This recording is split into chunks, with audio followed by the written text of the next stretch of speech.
Story number 1, the neighbor who knew too much. I've told this story to exactly 3 people in real life. My sister, my best friend Marcus, and a therapist I stopped seeing after she suggested I might have been misreading social cues. I'm posting it here because I need people who will actually believe me when I say this man knew thing he had absolutely no way of knowing. This was about 4 years ago. I was living in a mid-sized rental townhouse community in central Ohio. Not a sketchy area, not a glamorous one either. The kind of place where everyone has a Ring doorbell and a used SUV and waves at each other, exactly enough to be polite, but not enough to actually become friends. I'd been there about 8 months, kept to myself mostly. I worked from home doing freelance graphic design, so my schedule was weird. Sometimes I'd be up until 2 a.m. finishing a project. Sometimes I'd take a walk at 11 p.m. just to decompress. Nothing unusual about my life. It was honestly kind of boring. My next door neighbor on the left was a man I'll call Dale. Probably mid-50s, retired or close to it. He had this perfectly maintained little garden along his front walkway, hostas I think, and some kind of ornamental grass. He drove a silver Buick that he washed by hand every Saturday morning without fail. On the surface, he was the definition of a harmless, slightly dull neighbor. He'd wave, sometimes comment on the weather.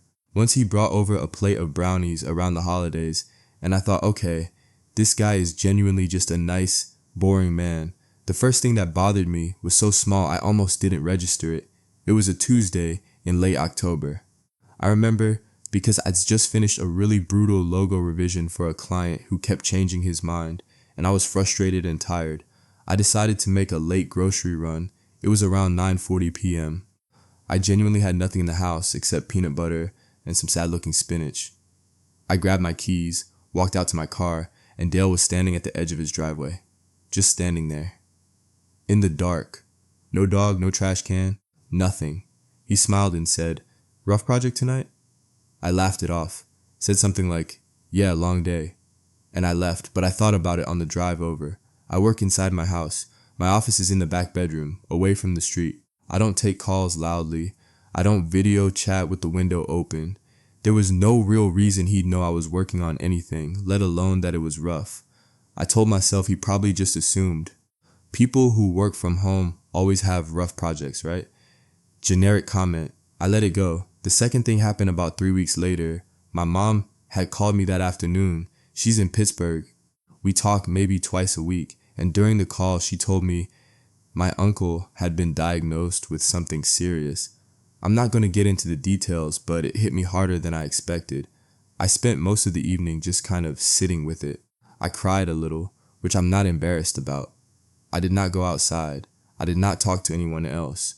I ordered delivery, tipped well because I always do when I'm sad for some reason, and went to bed early. The next morning I walked out to grab a package from my front step, and Dale was getting his mail. He looked over and said, "Hope things are feeling better today." Family stuff is always the hardest. I stood there holding my package, and I could not make my mouth work for a solid 3 seconds. I asked him what he meant.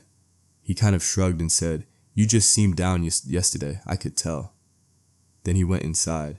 I went inside too, and I sat on my couch, and I really, genuinely tried to logic my way through it. Maybe he saw me through the window when I was on the phone.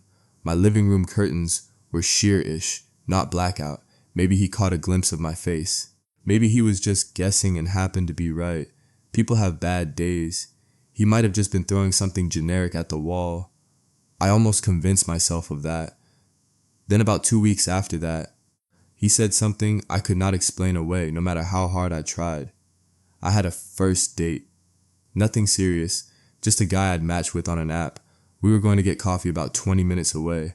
I was nervous in that low-key way you get nervous before a first date, not panicking, just a little wound up. I changed my shirt twice.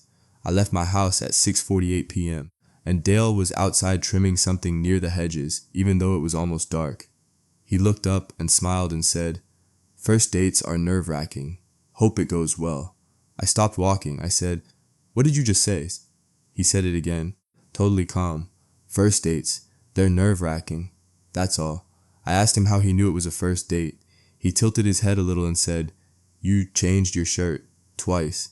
And then he just smiled and went back to his trimming. Here's the thing. My bedroom is on the second floor. The window faces the side yard, his side. I had opened the window earlier because I was hot while getting ready, but I had been inside my house, changing clothes, and this man, standing in his side yard in the almost dark, had been watching my window closely enough to notice I changed my shirt. Twice, I went on the date. I barely remember it. I was completely in my own head the entire time. When I got home at 9-something, his lights were still on. I lay in bed that night and started going back through every small comment he'd ever made to me.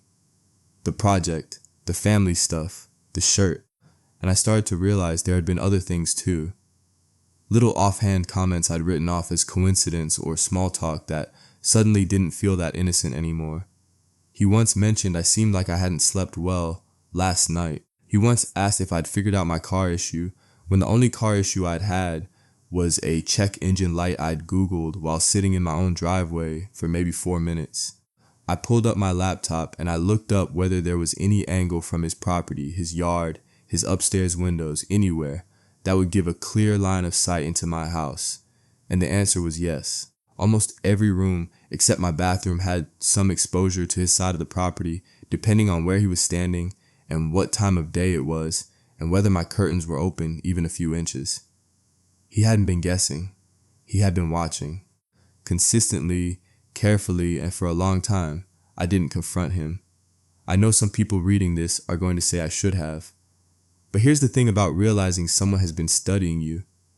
You suddenly have no idea how much they know, and that means you have no idea how to predict what they do if you made them feel cornered. He'd never threatened me. He'd never done anything technically illegal that I could prove.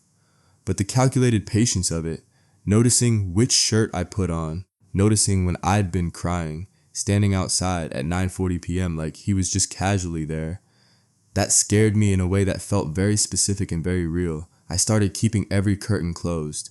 I stopped using my side yard. I renewed my lease and then immediately started looking for a new place. I moved out 6 months later. On the day the moving truck came, Dale was outside. He waved. He said, "It was nice having you as a neighbor." I nodded and got in my car and didn't look back at him. I still think about what else he noticed, what he logged away, what he knew that he never said out loud. The things he didn't say are honestly what get me the most. If this happened to you, you're not paranoid. Trust the pattern, not the excuses you make for people. I want to start by saying I'm not someone who dislikes people easily. I'm actually pretty good at working with difficult personalities. I've been in customer-facing jobs. I've managed small teams. I've sat through enough awkward office lunches to have developed a genuinely high tolerance for social weirdness. So when I say this person made every instinct I had fire off at once, I need you to understand that's not something I say lightly. This was about 2.5 years ago. I was working at a mid-sized logistics company. Nothing glamorous, just coordinating shipments, managing spreadsheets, sending emails that all basically said the same thing in slightly different ways. The office had maybe 40 people across 2 floors. I was on the second floor with about 15 others. It was the kind of workplace where everyone knew everyone just enough to make small talk in the break room, but not enough to actually hang out outside of it. Functional, unremarkable. Fine, his name was, I'll call him Garrett. He was brought in as a contractor, handling some kind of data migration project that was supposed to last 3 months. He sat 2 desks away from me in the open plan area. Late 30s, average build, always dressed slightly too formally for the office, like button-down shirts when everyone else was in polos or flannels. He was quiet at first. The first week he barely said anything to anyone. I actually felt a little bad for him. The way you feel bad for someone new who's clearly struggling to find their footing socially. That was my first mistake. Feeling bad for him, the second week he started talking more. And here's the thing. On paper, he was perfectly normal. He asked about people's weekends. He remembered names. He brought in a box of donuts one Friday morning, which immediately made half the office warm up to him. He laughed at jokes. He held doors open. My coworker Priya said she thought he seemed sweet. But something was off, and I could not, for weeks, figure out what it was. The closest I could get to describing it was this. His reactions were always a half second behind. Someone would say something funny, and there'd be this tiny delay before he smiled. Not a huge delay, not something most people would notice. But I noticed it because I sit close enough to him that I was watching his face a lot. Not intentionally, just the way you passively observe people in your peripheral vision when you're both sitting in the same open room for 8 hours a day. It was like watching someone who was listening to a joke in a language they understood, but weren't completely fluent in. The smile would arrive just slightly after it should have.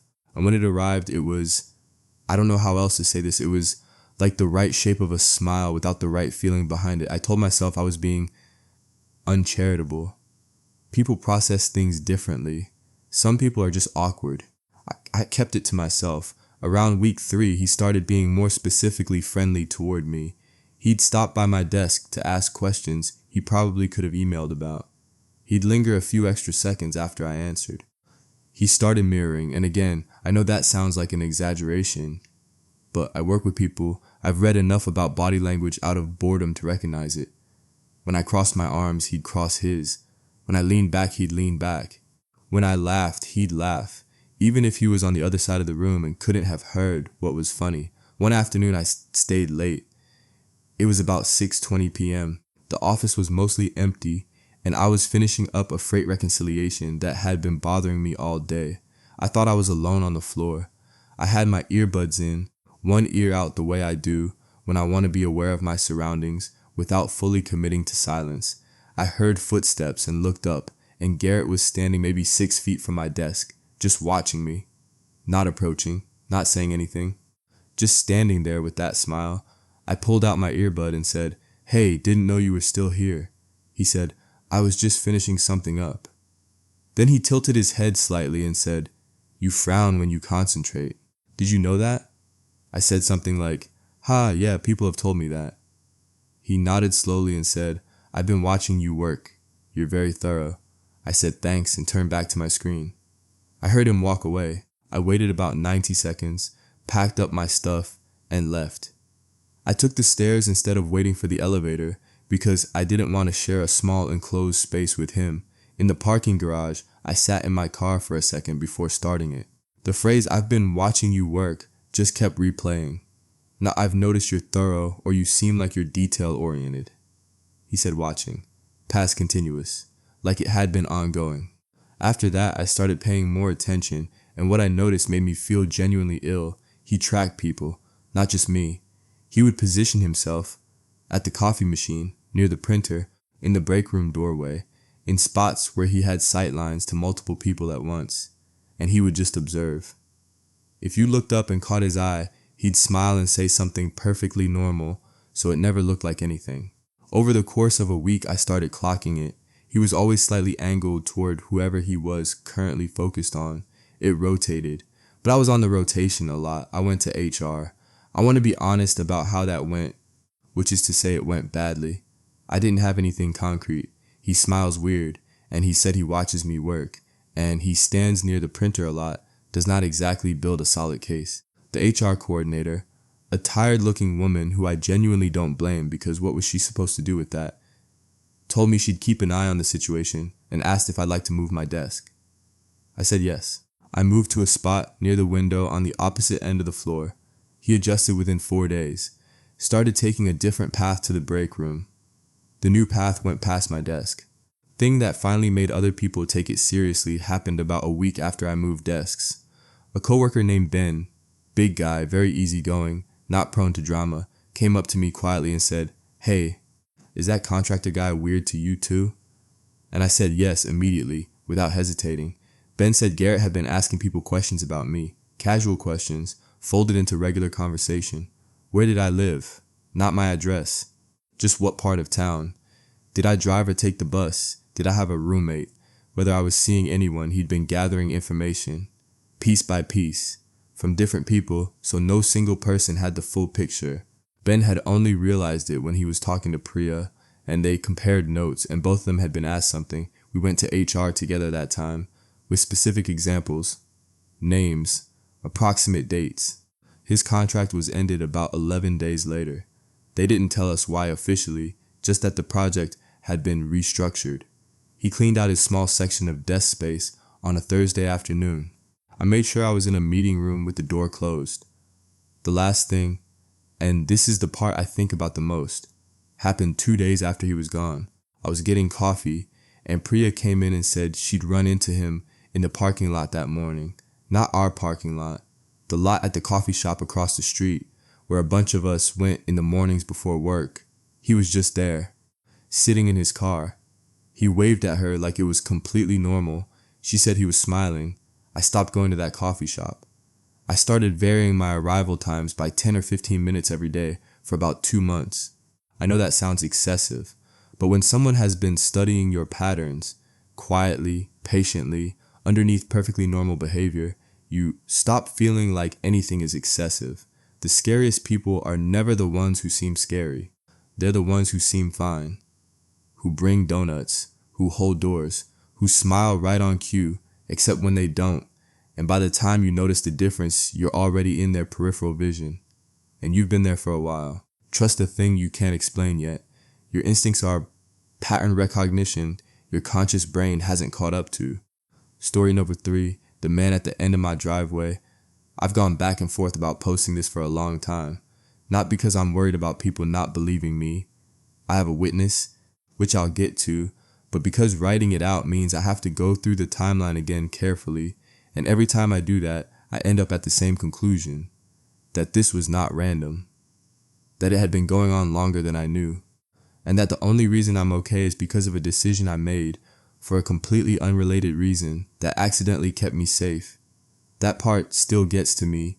This was 3 years ago, give or take. I was living alone in a rental house, an actual standalone house, not an apartment, not a townhouse.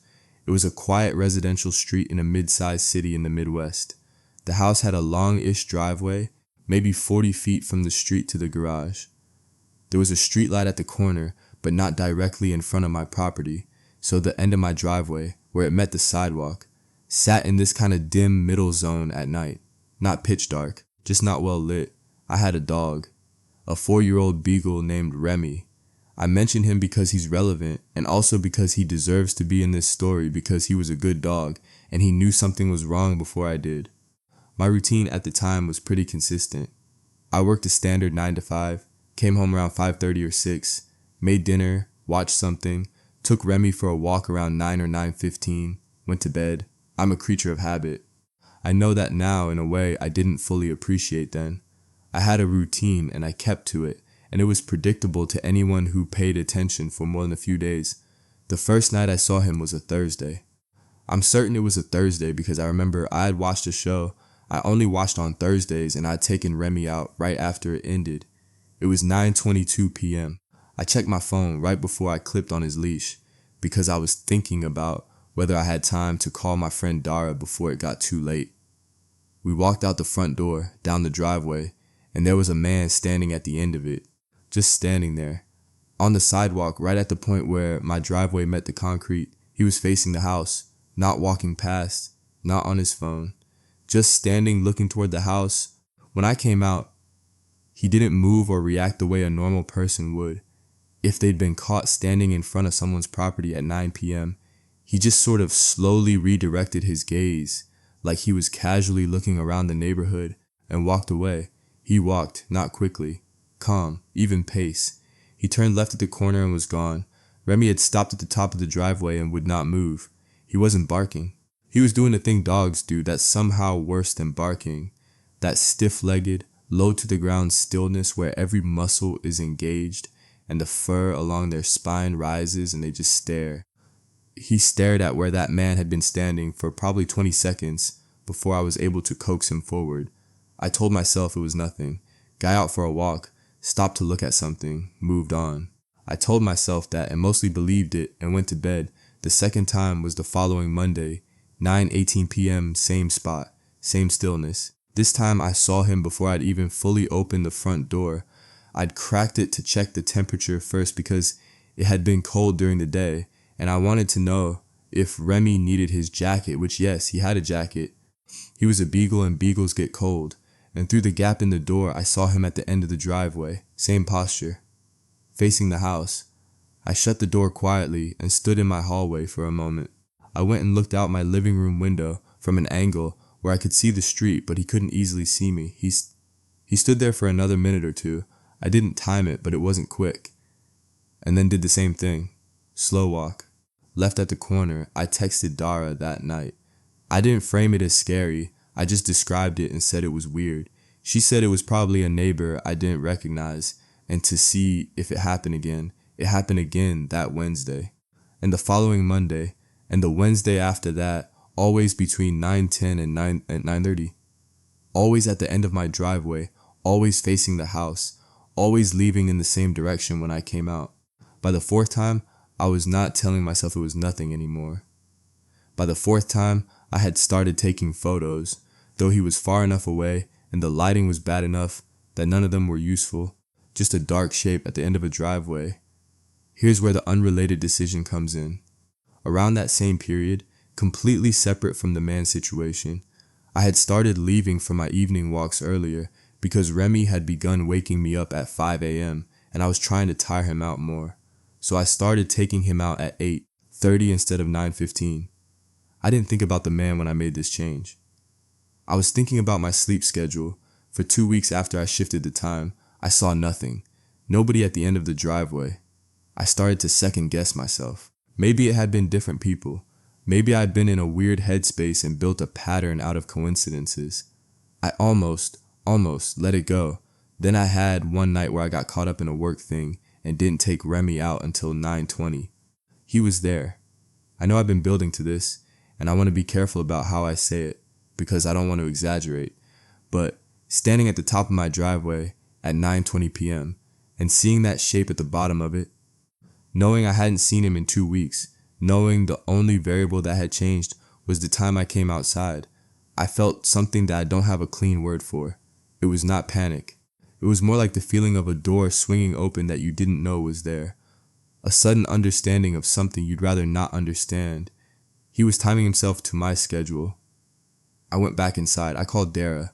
She came over, which I am still grateful for. She stayed the night, and the next morning she helped me file a report with the non-emergency police line. The officer we spoke to was not dismissive, to his credit, but was honest with us. The man hadn't trespassed, hadn't approached me, hadn't said anything. Standing on a public sidewalk wasn't illegal. They'd have a patrol car come by in the evenings when possible. Whether they did or not, I can't say because I never saw him again after that night. What I did after the police call, I got motion-activated lights installed along both sides of the driveway within the week. I changed my walk times randomly, never the same time 2 days in a row. I got a second deadbolt on the front door. I started leaving for walks through the back door and the side gate so I could see the front of the property from an angle before committing to going out there. Dara, when I told her about the time shift thing, how he disappeared when I moved to 8:30 and reappeared the one night I went back to 9:20, went very quiet for a moment. Then she said, "He knew your schedule well enough to know when you changed it." I hadn't thought about it that way. I'd been thinking about it as him being timed to my original schedule. But she was right. 2 weeks of not seeing him didn't mean he'd stopped coming. It might have meant he'd adjusted, that he'd noticed I was coming out earlier and shifted accordingly. And the night I reverted, he was there, which might mean he'd been watching long enough to know that 9:15 was my baseline and he'd been banking on me returning to it. I don't know who he was. I never found out. The photos I took were useless. No one else on the street reported anything similar, or at least no one came forward. I moved out when my lease ended 7 months later. I didn't move because of him specifically, or I told myself that. But I chose a second floor apartment with a secured building entrance and underground parking, and if you want to read into that, you're probably not wrong. The thing I keep returning to isn't the fear from those nights, as real as that was. It's the patience. Standing at the end of someone's driveway, in the dark, multiple times a week, what must have been weeks before I ever even noticed him. That requires a specific kind of patience that I find very hard to think about for too long. Remy knew before I did. He always stopped at the top of the driveway on our walks after that, just for a second, and looked toward the street before he'd go down. I don't know what he could smell or hear that I couldn't, but I trusted it. I still do.